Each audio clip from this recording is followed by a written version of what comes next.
I'm disappointed that Baba left because you probably will have seen that I made a lot of effort to reach out to Baba. There's no way a son can drive his father, out of his abode. I would say we've put the disappointment behind us. I mean, we are forging ahead. If you look at the party structure, over 80% of the local government party chairmen, are still with the party, and in numbers, at least 30 out of the 36, are still with the party, and the others also, I believe, they're on their way back. For the state executive, the same thing. Close to 90% of them are still with the party. Yes, we had a minor disagreement, leading to the state congress. But everybody, including the national leadership of the party, the zonal leadership of the party, I mean, they came in here to appeal to Baba. They chartered a flight, the national leadership chartered a flight to come in here to meet with Baba and appeal to him. I believe everyone tried their best. I mean, you can take a horse to the river, you cannot force the horse to drink from the river. So I think we've tried our best, and I think we'll continue to reach out to Baba. If there are still, opportunities to have a rethink, he is my father politically. He's also a high chief of Ibadan land, so we cannot disrespect him or say, how is his own, in the politics of this state. I mean, this is our next governor. So we'll continue to do our best to reach out to him. But having said that, we have to do what we have to do, politically. And that's where we are. And the second part of your question, people said I always throw money around, to have my way. I didn't have my way in 2007. I contested to go to the Senate, and I lost. In 2011, I didn't have my way. I tried to contest the primary. I lost. I wasn't the candidate of the party. In 2015, the same thing happened. I didn't have my way. I contested the general election and I lost. So I don't understand a bit about me having my way. With money. I think it's just a way to call a dog, to give the dog a bad name so they can, hang it. There's no fact in it at all. Yes, I believe I have to give back to my society. I believe I have to help the needy. I believe that each needy child that you take off the street,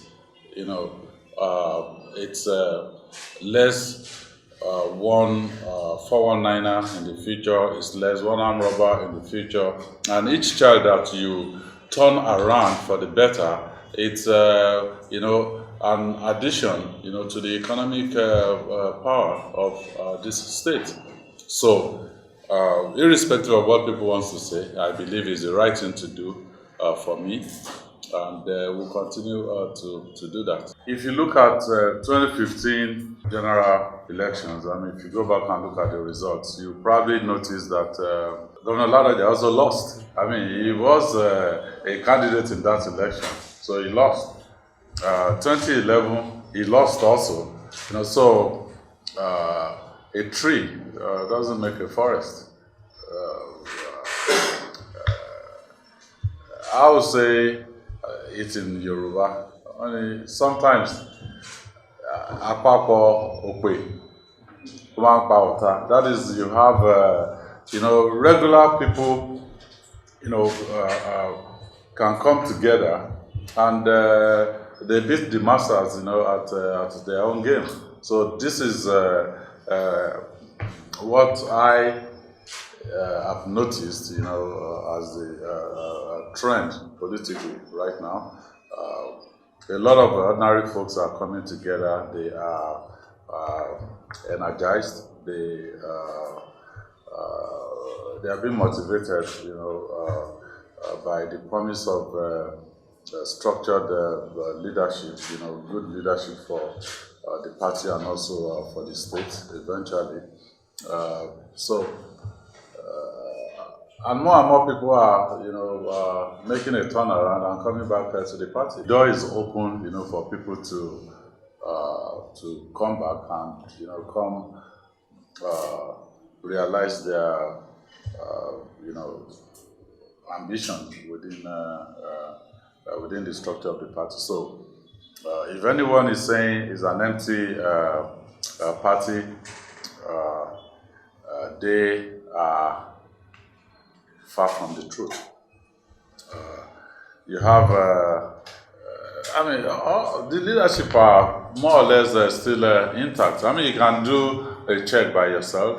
I don't want to mention names, but you can fact check.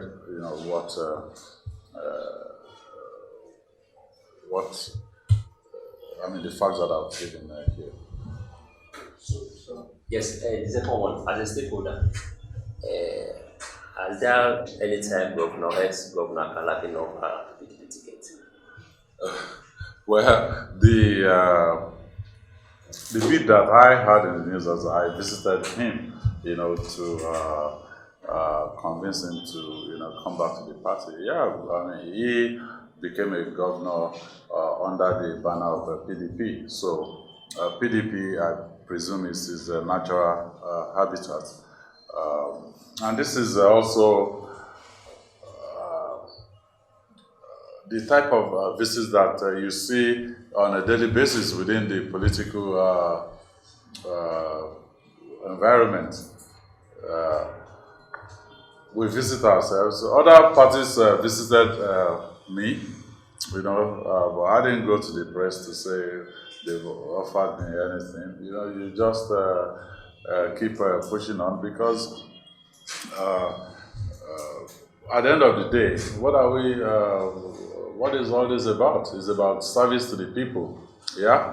And I would rather address, issues that has to do with how do we want to serve the people, how do we want to turn things around, how do we want to make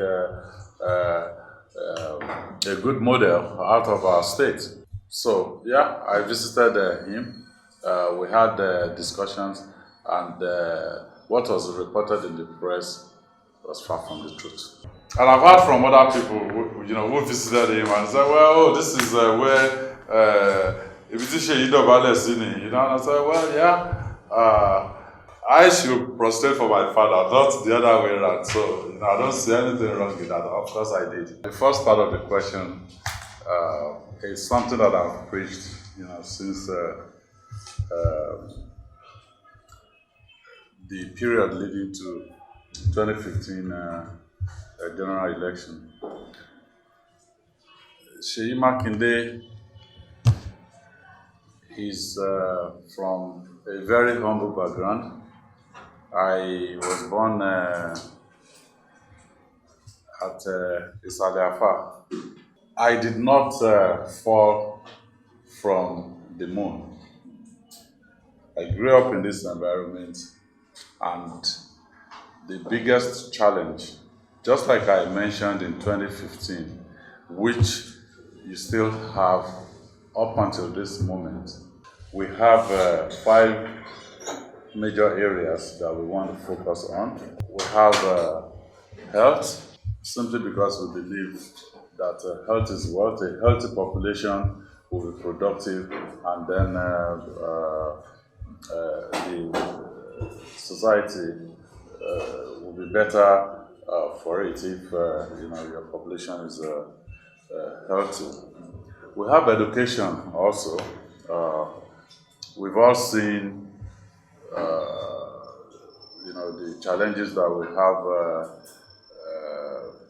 with educational infrastructure, with the teachers, with even the students learning uh, with substandard infrastructure. Some even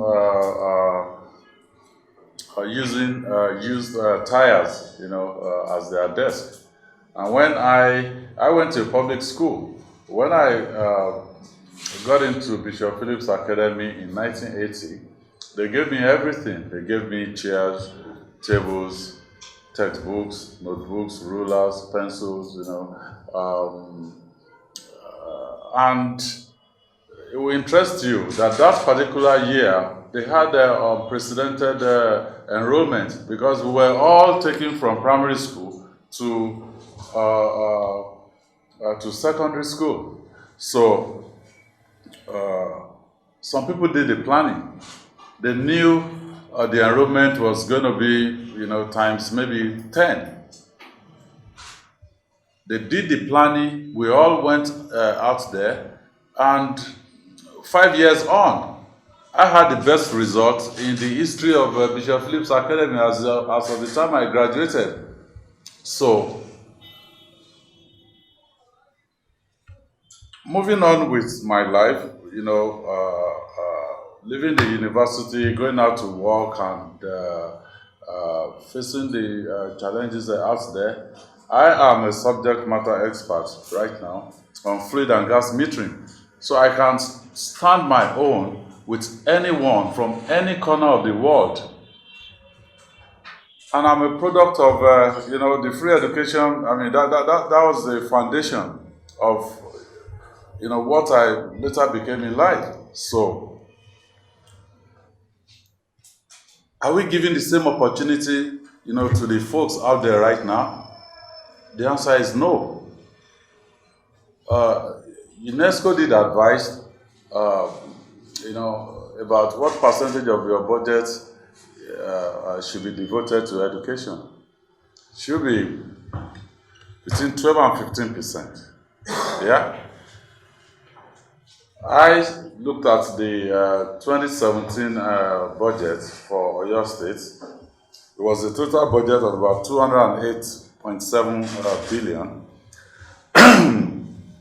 And education was allotted 5.3 billion.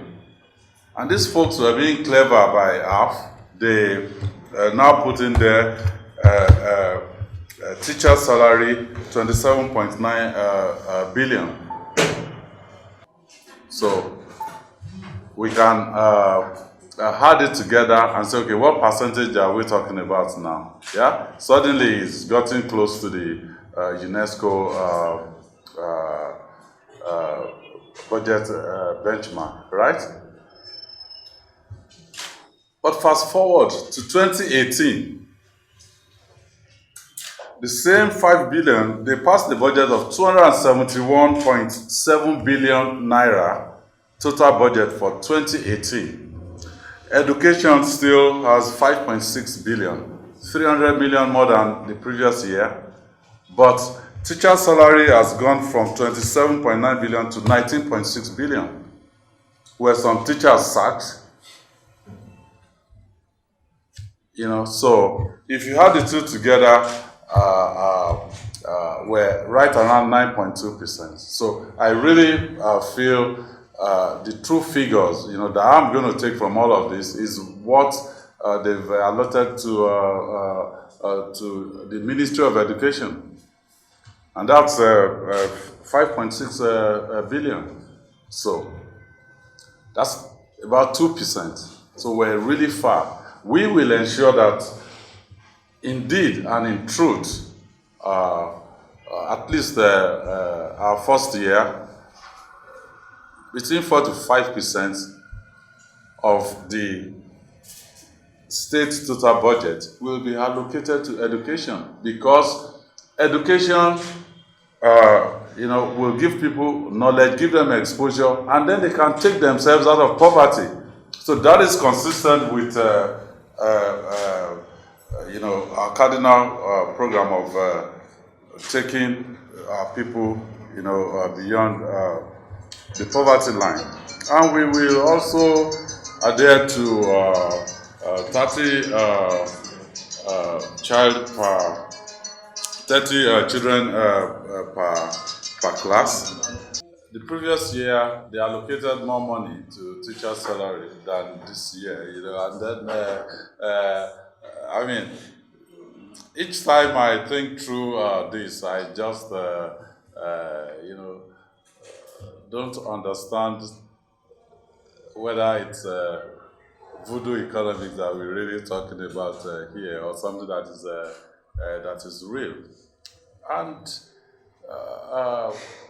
for us, we're not going to just showcase 5 or 7 schools and call them mega schools. Some of those schools are located at prominent places along the road. How about the people that are right inside the interior areas? Don't they deserve mega, schools? So almost all schools can be made mega by, providing the facilities that they need to excel. So those are things that we will pay attention to. And agriculture is also there, because we believe agriculture will be the bedrock of our policy to revive the economy. It will be the first thing that we will attack. We believe that economically, there's a great deal of difference between something being economically delicious and being economically nutritious. Yes. Delicious is, nice to have. Okay, I can spend 5 or 6 billion naira to dualize a 6-kilometer road, in Ishenyi Township.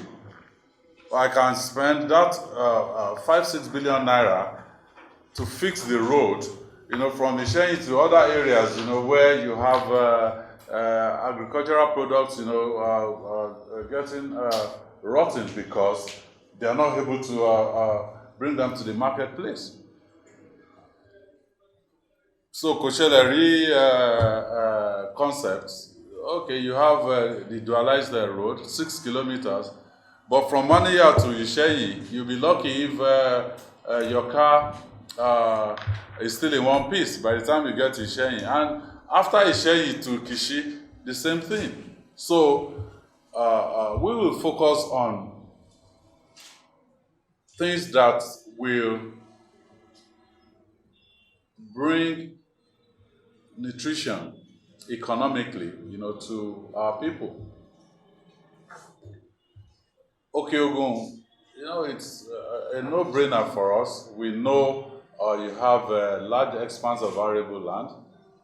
That place can be the food basket not only for your state, but regionally, because we have a border with Republic of Benin. So you can target markets in Benin Republic, Togo, Ghana, all the way to Cote d'Ivoire. And you can also fact check this. About a year and a half ago, there was drought in Southern Africa, the Southern African region. They imported corn from Brazil. If we go out there, have a deal, get it structured, people can make that place, Okegun area, beehive of economic activities, agriculture and agro-allied industries. And also remember, just like in 2015, I did say to people that we can plant corn and within 3 to 4 months, you can actually harvest. So we don't need long-term venture. People say, will 4 years be enough, to make a dent on the economy of this place? And I said yes. I said we can embark on schemes that within 12 to 18 months, we are seeing the impact. If the renewable energy unit of NNPC are not if they are not doing uh, enough to actually, bring biodiesel and all of that to the table, we can bail the cat. We can say to ourselves that, okay, guys, in Oyo State, all vehicles at the local government head offices, should run on a mixture of gasoline and ethanol, and we will produce those ethanol locally. I understand we use 25 million liters of gasoline every day in Nigeria. Maybe the portion for your state may be, say, 1 or 2 million liters. If they run on 10% ethanol, that is still 100 to 200,000 liters of ethanol every day. I'm sure some of us who followed trends in Nigeria knew about the school to learn program in Rivers State early, I believe, mid 80s. Fidelis Zoyakilome was the governor then. So most of the students, most of the youth then, they were gainfully employed. So it's been done elsewhere, even in this country, though they did not sustain it. We're currently researching, how to sustain such efforts, and we will put our youth, to work, because that is the only way we can expand our economy and stop looking towards the allocation from Abuja on a monthly basis, because Oyo State is viable. Tourism has potential in Oyo State. Solid mineral development also has potential in Oyo State. Even I said to people that fracking is also possible in this environment. If you go towards Ibarapa axis and you see the terrain, I haven't looked at the geological map, but just looking at what I've seen there and what I've seen somewhere else, I know, that's a possibility. But you see, tourism is linked with other activities that we don't have control over. I'll take, for instance, I've been to Ikere Gorge Dam. Yeah. The next place that I've seen anything close to that was at the Jasper National Park in Canada. I can take people, from Lagos. Of course, they have to pass through the houses of, coming in, the immigration, the ambience of the airport. We don't have control over that. Yes, those will remain a potential for now, while we focus on attracting people locally, people from other states. It won't give us too much money at this point, but we will say, these are potential that are locked in.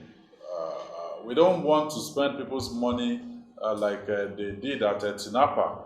And, if you go there right now, it's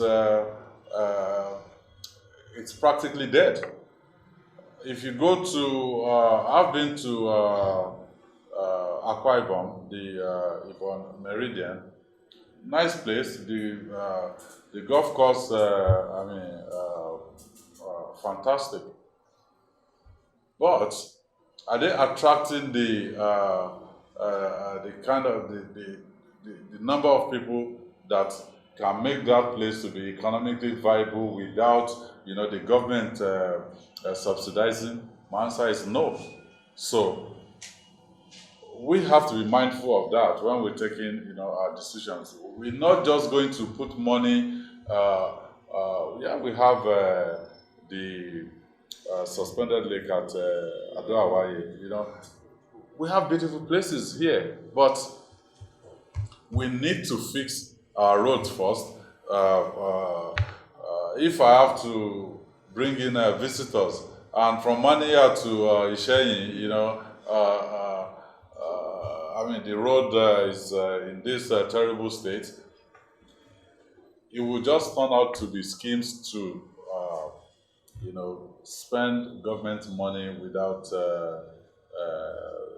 any commensurate return on it. So we will be careful. We will look at projects. We will look at activities that are economically nutritious for the people. The answer is yes. Everywhere, you only have two parties in Nigeria right now. It's either APC or PDP. You know, well,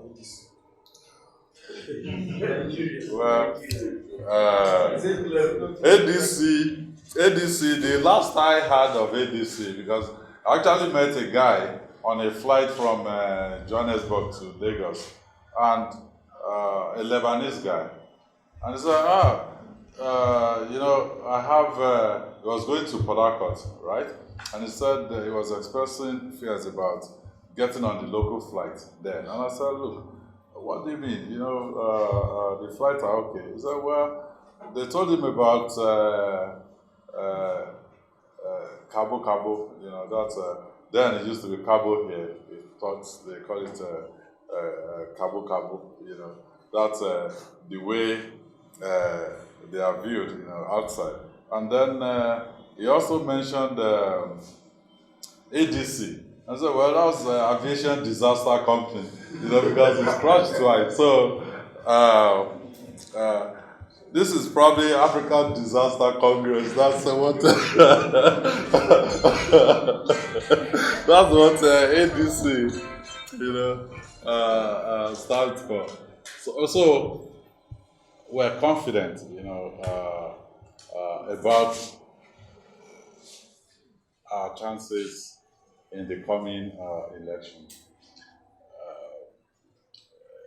You see, if you go again and look at the results of 2015 governorship election, and just move back like 2 months before the actual election, that is moved to December 2014. Certain individuals were inside PDP at that time. I was in PDP, Governor Kala was in PDP, Senator Fulani was in PDP. Up until December 2014, 2 months to the general election. Yeah? And then I left for SDP, Governor Kala left for Labour Party. If you go back and put what PDP had, PDP as in Senator Fulani, what Labour Party had in the election, and what SDP had, if you put just those three together, we were 10,000 votes short of the winning vote of APC. If you put that together, it will give you exactly 317,000 votes. That's minus Accord. And there are a lot of people who, on the eve of the election, they were PDP members, but they voted for Accord because some of the PDP leaders then, had a preference for Governor Ladoja. So, if we just come together, if we say those of us in PDP up to December 2014 should come together, we are enough to win that election. But in all of this, the constitution of the party, will reign supreme. And I think it was Sunday that said that in town, people are already assuming that Seyi Makinde is the candidate of the PDP. We'll try and put ourselves, at a position of advantage. We want to take the game beyond, whoever wants to contest with us within the party. 2015, I thought, we need to move one step higher. So,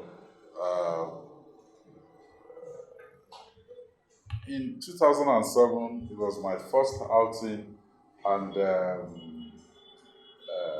I had Babade Dibo of blessed memory to contend with. Certain people even came to me at that time to say, they're sure my parents were not alive. Because if my parents were still alive, they would have advised me not, to contest against Babade Dibo's interest. But I think I'm a fearless individual. I believe you have to do what you have to do, and then if you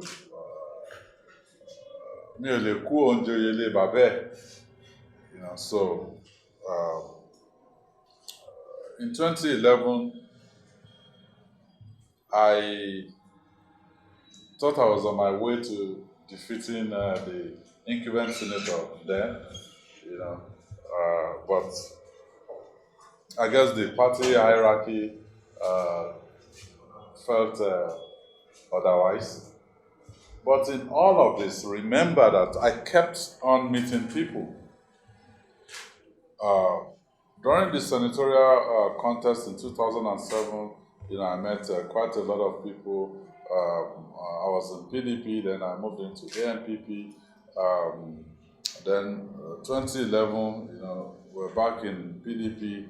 Realignment, all sort of things also happened.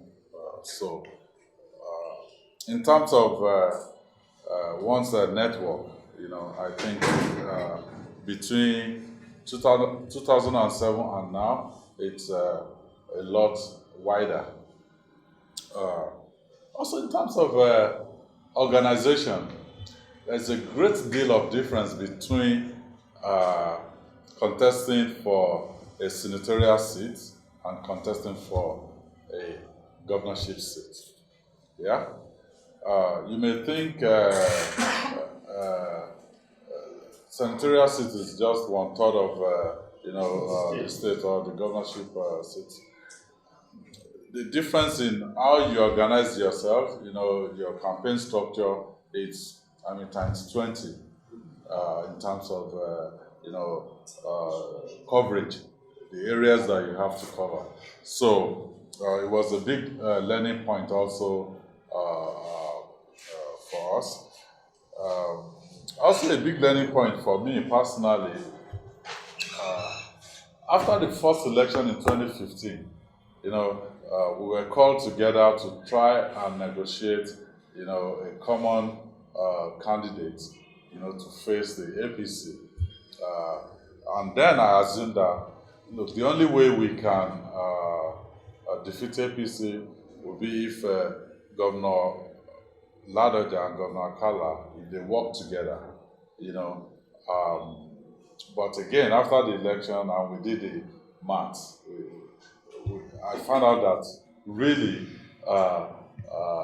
it may just be either Governor Ladoja and some of the other some of us pulled together will have defeated APC, or Governor Akala and some of us pulled together will have defeated APC. So it was a big revelation for me that you actually don't need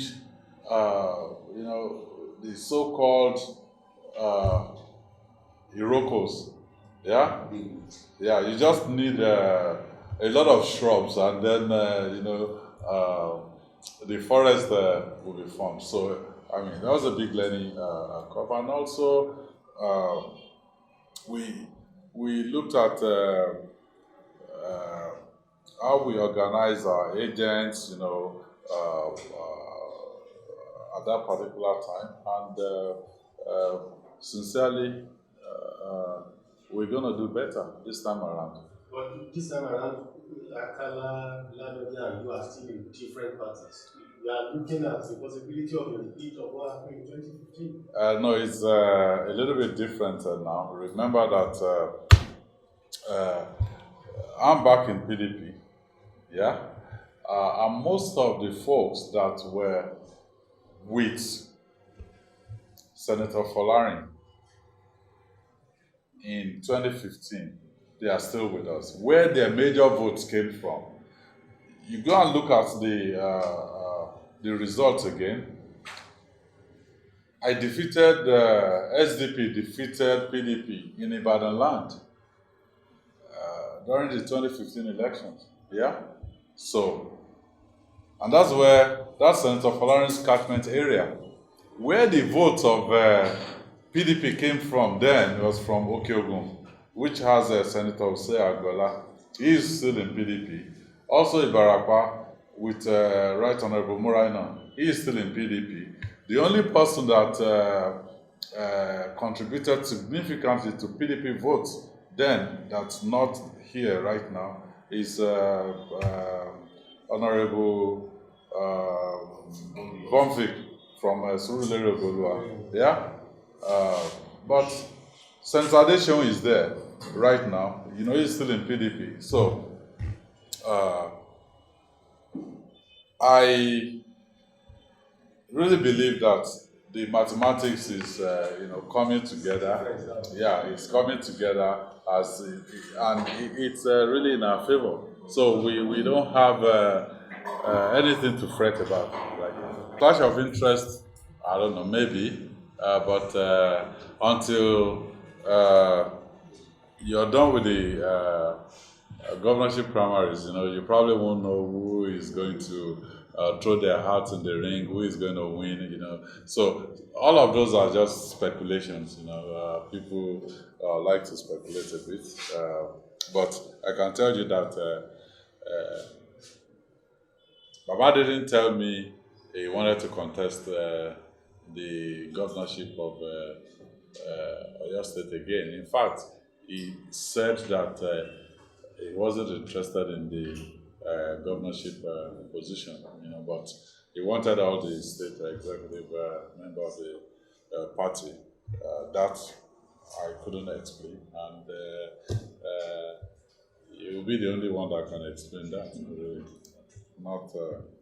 not me. I hope that is the answer. Then you said I appear gentle, and will I be able to contest that? Do I have the mental toughness or the physical toughness? I don't know which one, Well, I took some folks from South Africa. We went to, then we were working with Honeywell. That's, my business,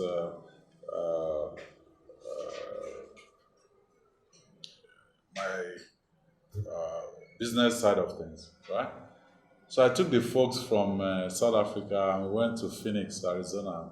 It was a conference, automation conference, being organized by Honeywell. So I took the two guys to the president of Honeywell Worldwide. And I said, look, I have some guys from Africa. I need to introduce them to you. And the guy kept saying, well, okay, just wait a bit, I'll meet them, So I kept on bothering him. So eventually he said, well, okay, bring the guys from Africa. So I brought them to him. And he looked at them and said, so these guys are from Africa.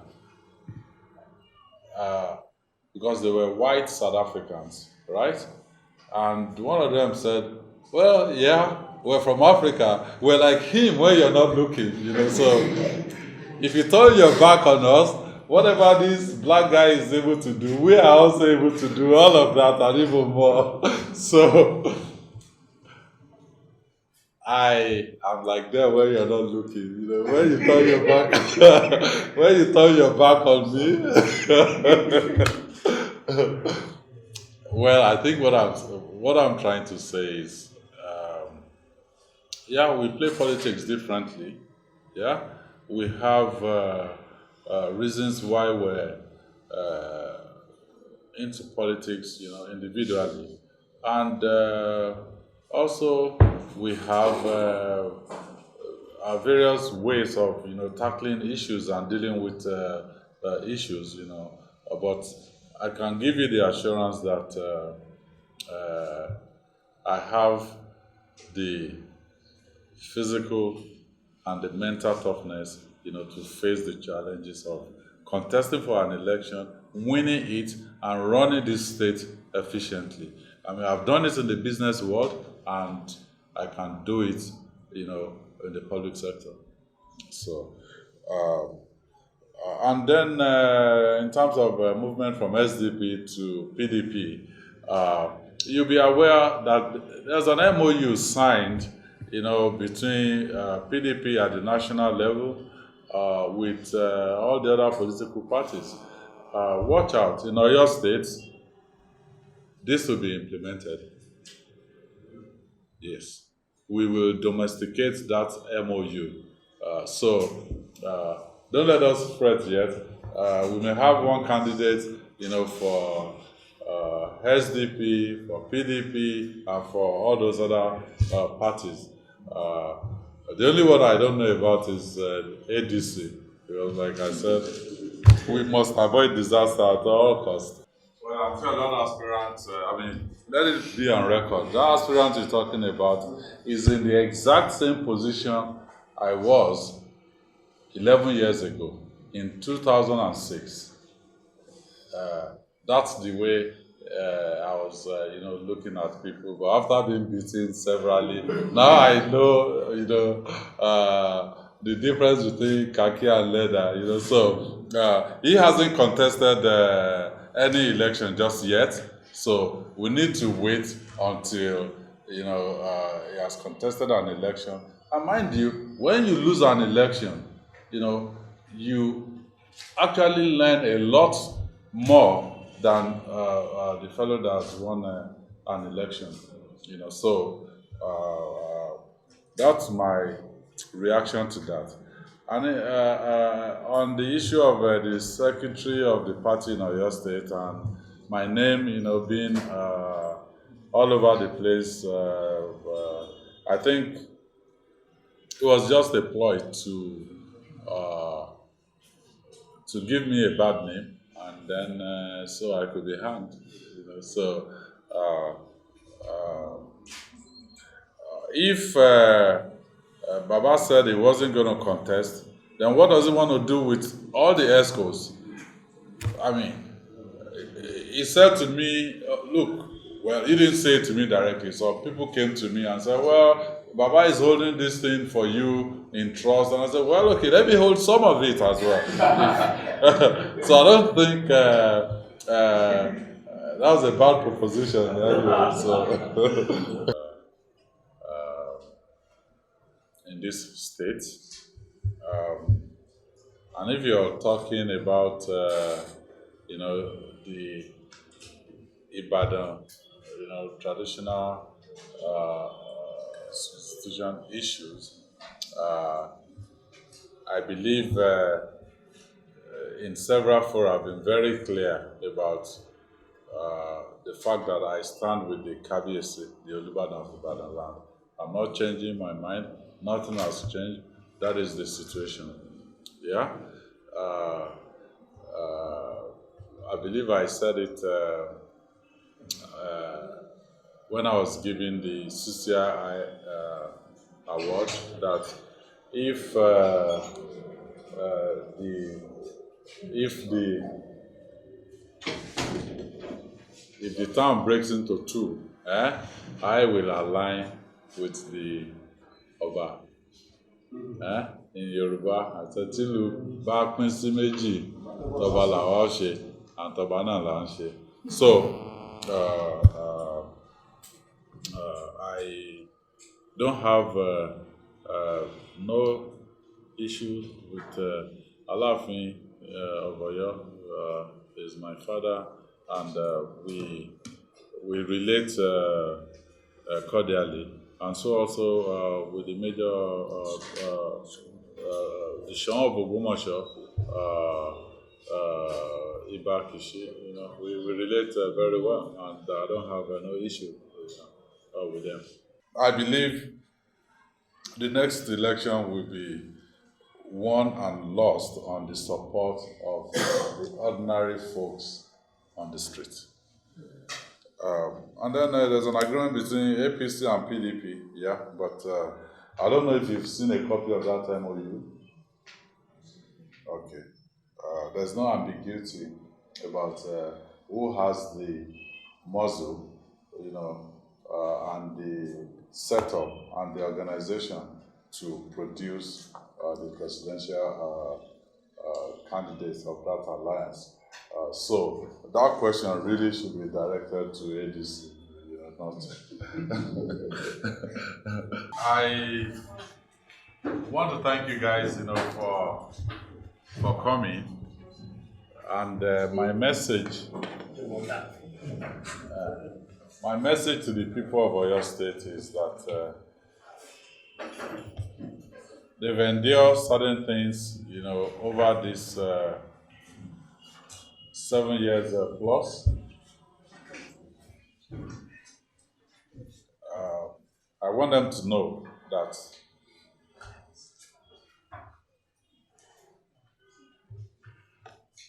I know you know the translation.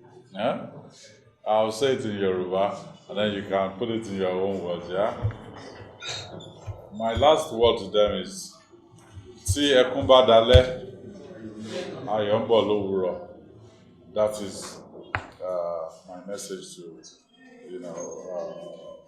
my final word, my final message to the people of Oyo State. So once again, I thank you, for this opportunity, and I look forward to many more of this in the course of this campaign.